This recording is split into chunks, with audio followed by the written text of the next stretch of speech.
then took their 12-year-old daughter to the living room where she was violently raped, wearing blue jeans, a tweed jacket and a balaclava. He entered the parents' bedroom, demanded money, and tied them up with copper wire. Described him as a monster. I think that's probably accurate. He was fairly quietly spoken. He took off the garbage bags and he had locked the girl. Police are concerned the man could be capable of murder. They say it appears he had been watching the home and knew the teenagers were alone. He was wearing a knitted dark green balaclava with cream stitching. 13-year-old Karmein Chan had been babysitting her two sisters in their Templestowe home when the abductors...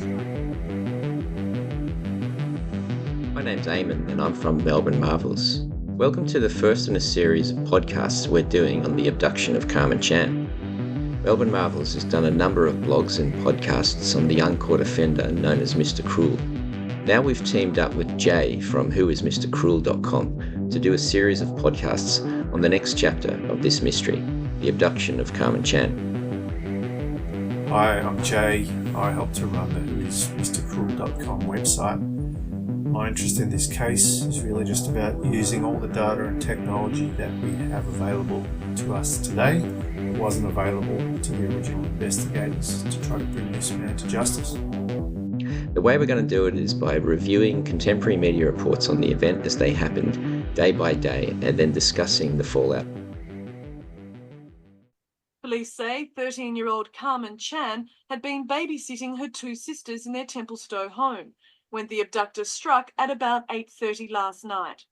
It is thought the intruder forced his way in through a window and confronted Karmein and one of her sisters in the hallway. The man wearing a balaclava threatened the girls with a large knife. He then locked the two younger sisters in a bedroom and fled with Karmein. The sisters managed to break free and alert their father at work. While the search for clues continued today, police weren't ruling out a link between this incident and the abduction of two other schoolgirls over the past 2.5 years. In December 1988, 10-year-old Sharon Wills was taken from the bedroom of her North Ringwood home. Last July, 13-year-old Nicola Linus of Canterbury met a similar fate. The two girls were later found dumped. They had both been sexually assaulted. Like Nicola, Karmein Chan attended Presbyterian Ladies College, and all three were abducted during school holidays. We're obviously using that as an avenue of inquiry. There are similarities, but we're not going to make a statement saying that we believe it's him. Police admit at this stage there are few clues to the abductor's identity, and they're appealing for public assistance. They believe the man is aged between 25 and 35, approximately 172 centimetres or 5'8" inches tall. He was wearing grey sneakers and a green tracksuit. Okay, Jay. So there we have the very first TV footage of the abduction of Karmein Chan.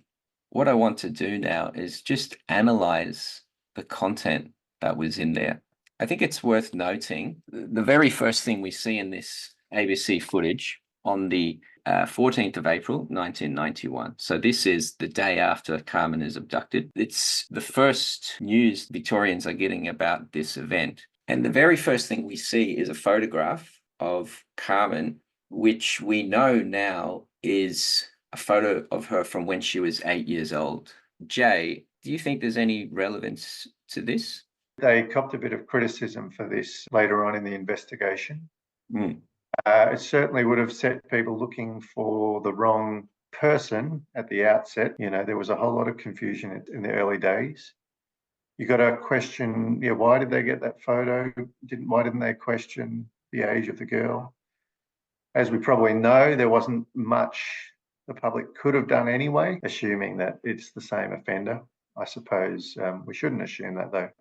We find out later in the story, of course, and we will get to that eventually, but we do find out that the police end up being criticised for using this very old photograph of Karmein from when she was 8 years old. When she was 13 at the time of the abduction, the police ended up responding that that was the photo that the Chans provided them with. It's just worth noting that this is the photograph that is circulated in the media the day after the actual abduction.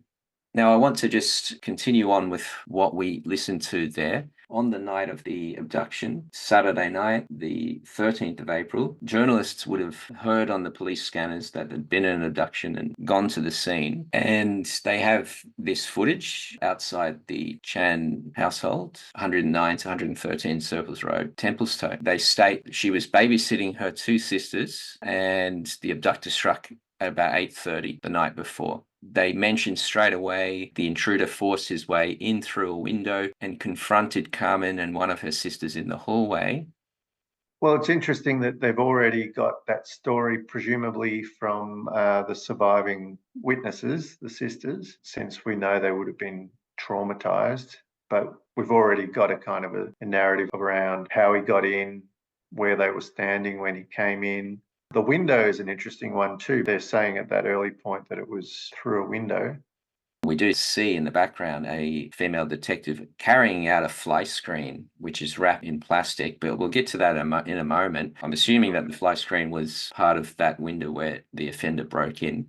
The next thing we see in this video footage, we've got the journalist. I don't have her name, I'm sorry, but she's standing out the front of what I believe is Doncaster CIB at the time. And she goes on to mention that the offender was wearing a balaclava and that he threatened, they used this particular word, threatened two girls with a large knife. He then locked the two youngest girls in a bedroom and fled with Karmein. What do you notice about that? Locked them in a bedroom. Well, they're not specifying exactly how they were detained. Exactly. And whether was that because they didn't know at that point, or were they keeping something close to their chest? I don't know. Right. Well, that's actually a good question. I hadn't even thought of that. I had assumed, because of course anyone who knows this case well, we find out later that the two sisters were in fact locked in the wardrobe of a bedroom. But that's not mentioned on this day, the very first press conference, nor in some of the subsequent ones. So I had assumed that this was holdback information at the time, where they weren't revealing that detail and that they were saying that the girls were locked in the bedroom. Yeah, well, they did say they had very little clues to go on, right? So I suppose what little they do have, they don't necessarily want to show all their cards at once. But the locking the family members in the cupboard is obviously one of the key MOs of this offender, Mr. Cruel. So I'm sure they would have noticed that. And you heard David Sprague saying there were some similarities, and I assume that would have been one that they noticed immediately. So interesting that they held it back. Very good point. I agree. We know from the previous attack in Lower Plenty, the two parents in the wardrobe, and there are some other attacks that are possibly linked to this offender. There was the 1985 rape of a 30-year-old woman in Donvale, where the sister was locked in a wardrobe. So that it might be something that they considered. But it's interesting that you brought that up, Sprague saying that and possibly linking it, because I think that's a big talking point in these very first media conferences the police did about this case. What the ABC said in the footage we listened to was that police weren't ruling out a link between this incident and the abduction of two other schoolgirls over the past 2.5 years. This is the day after the actual attack. Of course, we know that Karmein is a student of Presbyterian Ladies College, and the previous victim also went to Presbyterian Ladies College. Certainly, it seems like they're already linking it. I know that Sprague was very careful in his wording. We don't have the full video of the full press conference. Certainly, this article, it seems to be insinuating those other cases are linked to this one. Obviously, there are some similarities, but you'd want to be very careful. I'm not sure if the police would ever do that these days, start making insinuations that it might be linked. What do you think? Yeah, well, I think it was a bit of a product of the time and the whole hype around this series of crimes, and that would have been front of mind for everyone. So I think it was certainly a reasonable question for the media to ask. He would have been the first suspect in everyone's minds when they heard, well, there's another abduction of a girl. And with those similarities, so the PLC link, the wardrobe, although, you know, that one, as you mentioned, that was only one out of the series. And then the school holidays, which they wanted to also fit, of course. It seemed all too obvious for the media, at least. This must be the same guy. And I presume they put the question to David Sprague rather than him bringing it up himself. So he was probably forced to address it. I thought he was pretty measured in his response, given that it is the natural assumption for the media to make. So I was going to get onto that in a moment. Just going in the order that the footage was played, they were showing footage of one of the Chan family's Mercedes-Benzes in front of the house while they were talking about these previous attacks, the abduction of Sharon, the abduction of Nicola, and they mentioned how both those girls were done. They go on to show footage of PLC. This is where they stated that, like Carmen, Nicola went to PLC. And this is where they bring up what we now know is incorrect information. They actually said all three were abducted on school holidays. This has come out the day after, and it's something that has been repeated for years afterwards. And even now, whenever you see articles or programs about this case, I assume what's happened is the creators of these programs, they go back to this original footage and they find these stories and they're saying all three were abducted on school holidays. But of course, the researcher Christian Bennett was the first to bring this to my attention. We know that Nicola, who was abducted on the 3rd of July, 1990, that was not during school holidays. It was the week before the start of school holidays. But here we have the media saying all three were abducted on school holidays. This is incorrect information, and it did make me wonder, while the only footage we saw of Sprague is, as you said, he was very measured, and he said, look, we're not going to make a statement saying we believe it's him. Why are the media, because we learn later it's not just the ABC, but the Herald-Sun do the same thing. They repeat this mistake, all three were abducted on school holidays. Is there something we didn't see that occurred in the press conference where Sprague or another policeman said that they actually occurred on school holidays? Or did the media just make that assumption based on a comment that was made? What do you think about that? Well, I think from what we heard of David Sprague there, he wasn't the one who was talking about the previous abductions. He said there were some similarities. I feel like that might have been the media just going back and doing their own research. And if you go back in time, you'll see that they said all the abductions happened on or around school holidays. And then at some point they've dropped off the or around bit. So the on or around comes later. So I think it comes after they realize it was a mistake. But in this footage is from that day after, and they're saying about the school holidays, and we'll see this for a few days until it gets to that on or around. So they were definitely putting this out there. And my only concern about this is that you have the public getting this perception or wondering who this person might be. And the immediate thought they might jump to, well, it must be a teacher. If this person's doing this on school holidays, well, who would be off on school holidays? Someone that knows the girls.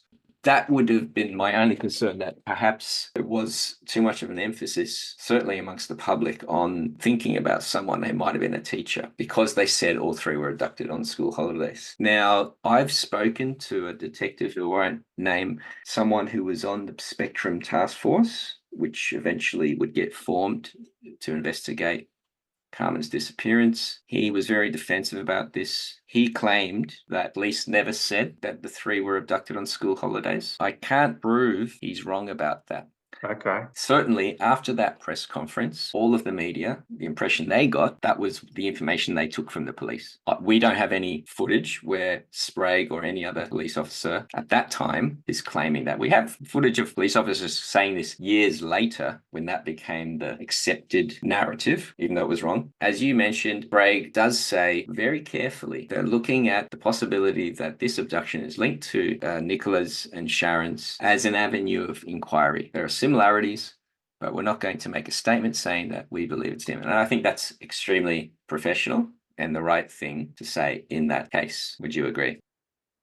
Yeah, I think that he's obviously a trained media operative. So we don't know what he said off the record to those journalists, but it wasn't coming out of his mouth that it was definitively the same offender. And yeah, behind the scenes, they might well have been pretty gung-ho on that theory though. But yeah, at least in terms of what he said, he was pretty careful. Or at least in what eventually made it to TV.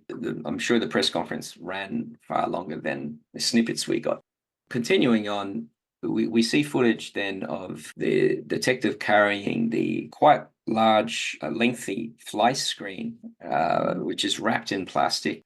She's carrying that in some brown paper bags. Presumably, it's evidence from the Chan premises to a forensic van outside the house. Another male detective is carrying a black trunk of some sort and a brown paper bag and putting it in the same van. The journalist continues narrating over the top of this footage that the police admit that there are a few clues to the abductor's identity, appealing for public assistance. Then they show some footage of the dog squad entering the house next door to the Chans on Church Road. You can actually see two police officers from the dog squad, and you can see a dog following a scent. Quite incredible footage, really, the morning after the attack. And the narrator goes on to give some details about the offender. They say that he's aged between 25 and 35 and approximately 172 centimeters, or 5'8" tall, wearing grey sneakers and a green tracksuit. Yeah, it is incredible that the cameras were there to record all this. As for the description, well, it seems to vary between every single abduction. So we can only assume that this description is based on the offender at the Templestowe attack, and that would only be based on the description of the two surviving witnesses, and whether they would be in a very good position to estimate someone's age and height. Doubtful, I would say, under those circumstances, particularly if he was wearing a mask. But the green tracksuit, I would say that's probably accurate with the grey sneakers. What do you think, Michael? We'll see later in the next press conference. Sprague mentions how they haven't interviewed the two sisters properly because they've been so traumatized. So they must have gotten just some information out of them, but it's quite specific information, 172 centimeters, which pretty much aligns with a lot of the height descriptions that Mr. Cruel is described as in previous attacks. He's generally described as shorter than average, about that 172 centimeters or a little bit shorter, but it varies. 25 to 35 is, fairly specific. But we have him with the green tracksuit and grey sneakers. There was a very minor article in The Age by Anthony Catalano. The Sunday morning, the Sunday Age has come out, and it's actually quite a small bit of detail about this case because they would have had to rush it to press. But essentially, the only different information in that article from the ABC TV news article was they gave a bit more description about what Karmein was wearing. She's wearing a white nightie. They mentioned the road in Templestowe that she's abducted from. They stated that the abduction occurred just before 10 p.m. Now, this is quite different to the 8:30 that we had from the ABC footage, and that's the time that really gets cemented in later, that it was about 8:30. Of course, we find out later that the girls were watching a program about Marilyn Monroe that started at 8:30, so it was probably soon after the program started that the abduction occurred, and that's how they were able to measure it, but we'll get to that. So a little bit of mistake there. They mentioned how two other girls, in fact, they didn't even mention that they were the sisters, but two other girls, aged 10 and 6, were locked in a bedroom. It turns out that the girls were 10 and 8 at the time, but, we're not blaming anyone for getting facts wrong at this early stage. But what it did mention, and no doubt the journalists on scene could have attested to this, was that there was a police helicopter there at night. The dog squad was there. A roadblock had been set up, and a ground search started. It was believed that the man had taken the girl to a waiting car. Well, the dog squad was also, as you mentioned, in the ABC footage. Right. And so the assumption that he took her to a waiting car presumably comes from the dogs having traced the scent to the vacant lot down the road in Church Road. It's interesting that they had all that information potentially late that Saturday night. Yeah. I'm guessing that's what the implication of this is. As soon as the police were alerted, they were straight into action with perhaps this planned response. Yeah, well, that's right. You would think and hope that they did have a planned response for if this was to happen again. And then the time, the 10 p.m., well, we know there was a bit of a delay before the police were called because the sisters first called their father, who made his way home before calling the police himself. So They probably weren't alerted until, maybe it was 9:30, or could have led to the confusion about the time that it all happened, because they wouldn't have had that extra piece of information to pinpoint when it happened. You were saying that maybe it was based on the time of the Marilyn Monroe movie. Yes. Or they wouldn't have worked that out yet. Yeah. By that stage. I think it's sad, really, that the girls, of course, wouldn't have known the significance of the urgency of time situation. Their first response, which is completely understandable, was to find their father. His first response was to go home and get there himself straight away. And then the police are called, and he was at the restaurant in Eltham. It was, I think, 10 to 15 minutes before the girls were able to free themselves from the wardrobe, then call their father. He would have had to have made it back home. And then they've called the police then. But by that time, no doubt the offender was long gone. He may have expected a response like that, and he may have gone a different way to throw them off. So it's hard to know.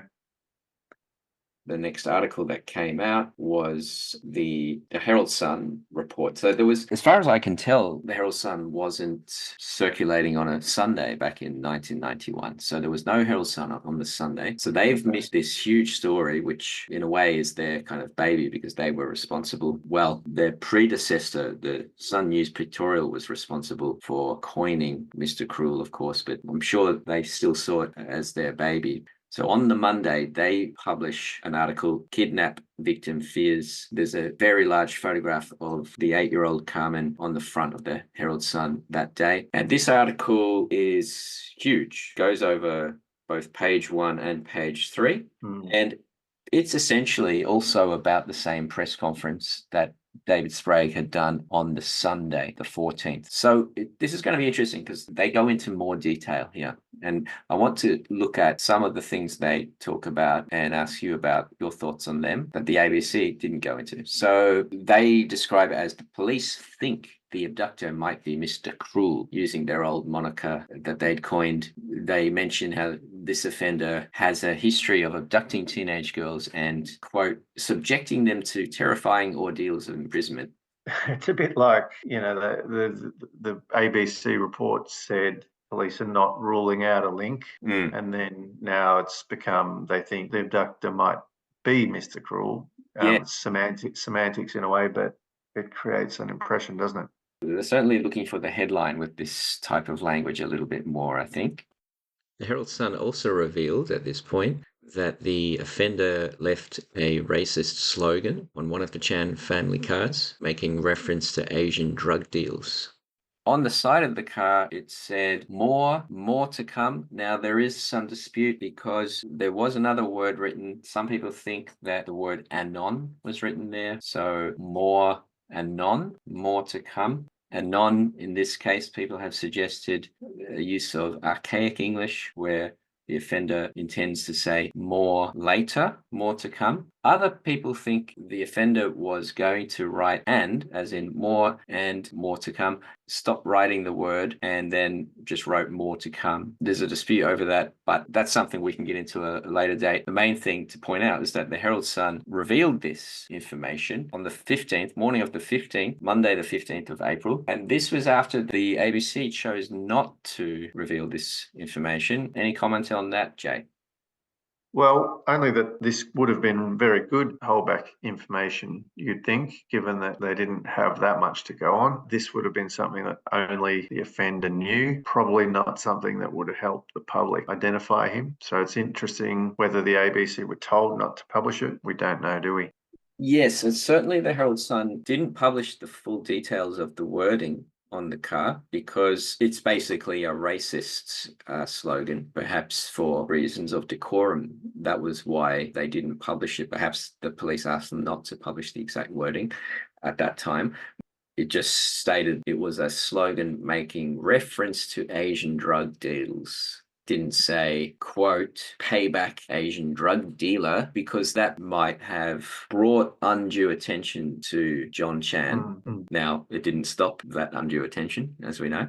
There were plenty of people in the public suggesting Mr. Chan was involved with unsavory characters, and we know Sprague came out and stated that he was investigated and he was had a clean record.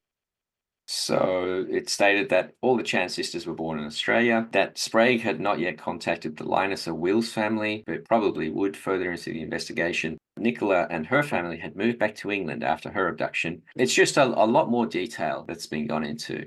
No, but you'd expect, they had an extra day to write up their story, and the longer form content would have allowed them to go into more detail. They would have been chomping at the bit to get all this out there, given that they missed the jump on the story on the Sunday. This brings us to The Age, which is published itself on Monday morning. They finally had a chance to digest all of the information, which they hadn't done on the Sunday morning. They talk about the graffiti as well, and they mention how police were looking at links between the kidnapping and graffiti sprayed on their car on the front lawn. The word payback was written on the front windscreen, and more to come was written on the side. So, yeah, they haven't quoted it directly in the article, although there is an image of it, I should say, in the paper. So we can only see the side-on view, though. We don't have a direct view of the front on. I think most of it can be pretty much read. They also mention about the school holidays and how detectives, and this is interesting wording, detectives are also looking at links between the kidnapping and the start of the school holidays. Now, we know Nicola Linus was abducted in the last week of school term, but it was very close to the start of school holidays. They go on to say that the offender, quote, could be Mr. Cruel. And they mention about this offender named Mr. Cruel who abducted Sharon and Nicola. And this is the first time we ever hear about this. Police believe he is responsible for a number of attacks since 1984. Now, we know at these other attacks that are ascribed to Mr. Cruel as a maybe, that he may have done these, they usually talk about them starting in 85, but in this case, they mentioned 84. And we know that years later, 2010, around that time, I believe, during the time of Operation Apollo, there was another attack that was linked, and that attack was from 1984. However, there was an arrest at that time. Do you happen to remember the name there, Jay? Was that the nerd, the fellow who worked in a hospital, perhaps? Yes, okay. Stephen Greenwood, perhaps? Yeah. I'm pretty sure 84 was Greenwood, and he was the one who the Apollo task force caught up with in 2010. The fact that the Apollo task force are the ones who caught him, that was one of the series that they were investigating as possibly being Mr. Cruel. So that's what I assume they're talking about with the 84. If memory serves correctly, he was actually interviewed by the Spectrum Task Force in around 93 about this 1984 case, but wasn't convicted of it. But then later they were able to follow him. I think he lived in central Victoria somewhere, and he smoked a cigarette, which they picked up and were able to match his DNA profile with the semen that he'd left at the crime scene. That's right, yeah. Ruled him out of the Mr. Cruel crimes. Sprague says that the parents are under a great deal of stress at the moment, which is completely understandable. Police tracker dogs used by the dog squad had picked up a scent that led into Church Road, and we did see that ABC footage of the dogs in Church Road. That seems to still be what we believe to have happened, that they followed the scent down to the vacant lot in Church Road. The last item that was in the Age article that was different was that when describing the offender, they described him differently to the way the ABC had, which is interesting. They described him as between 168 to 177 centimeters tall, compared to the 172 centimeters tall that the ABC described. A slim to medium build, and they said rather than a green tracksuit, they said a green-grey tracksuit. Wonder what the reason for the disparity there is? Yeah, well, it's the fog of war, I guess. I mean, it's understandable. He had the grey runners on, didn't he? So did they get mixed up between the grey runners and the green tracksuit, or was it a grey shade of green? And I guess it was all pretty dark at the same time. So one different thing to this press conference and any we saw after the Linus Wills abductions and the Lower Plenty attack is they immediately released an illustration of what the offender looked like, although no one had seen his face because he was always wearing a balaclava. And this doesn't seem to have been the case with the Karmein Chan abduction. Certainly there's no footage of it or images. It's only later where we've got the two sisters drawing the offender, and that's released in the newspaper, these childish drawings of him. Do you think there's anything to be read into that? Well, my thought is it's just that we're dealing here with young children compared to the other crimes. There were older witnesses, so the girls who were released were able to give the description to the police straight away. So I just think it seems to me that this is very different because the only surviving witnesses are very young, dead children. What do you think? Yeah, I wonder what the reason why was. Was it that they didn't want to put any more fear of God into the public? Was it that police methods had changed and they had decided that, look, these types of illustrations don't help, or sometimes they might misdirect people? For as long as Spectrum went on, they never officially released any more of these illustrations, even though there was far more money put into the Spectrum Task Force and the abduction of Karmein than there was in the other cases. So I think it's likely it was a conscious decision. Well, the only point of releasing a picture of a balaclava would be is if there were some identifying features, like with the stitching that from memory was in one of the earlier abductions. There was quite distinctive stitching around the eyes. But yeah, it doesn't seem to serve any other purpose, and people can jump it. Well, I know someone who once had a balaclava, so, it just doesn't seem to be helpful, does it? Jay, I think we'll finish it up there today. We've gone through the first day, essentially, the first press conference and the reaction. I mean, it's covered 3 days, really. The day of the attack, the first press conference, and then the publication of the newspaper articles the following morning. Continue on in our next episode with what happened in the next press conference. Okay, sounds great. And took their 12-year-old daughter to the living room where she was violently raped, wearing blue jeans, a tweed jacket and a balaclava.